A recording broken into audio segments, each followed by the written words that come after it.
अम्मा बाद फ़अऊज़ु बिल्लाहि मिनश शैतानिर रजीम बिस्मिल्लाहिर रहमानिर रहीम। जनाब सदर और मेरे तालिबे इल्म साथियों, अस्सलामु अलैकुम।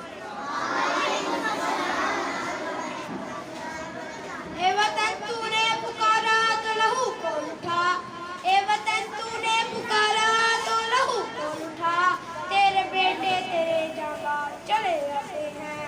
हम हैं जो इज्जत और नामूस को कट सकते हैं, हम हैं जो इज्जत और नामूस को कट सकते हैं, हम हैं जो शराफत की कसम खाते हैं।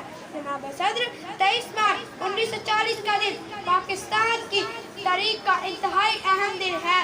इस दिन हिंदुओं और अंग्रेजों के नापाक इरादे खाक में मिल गए।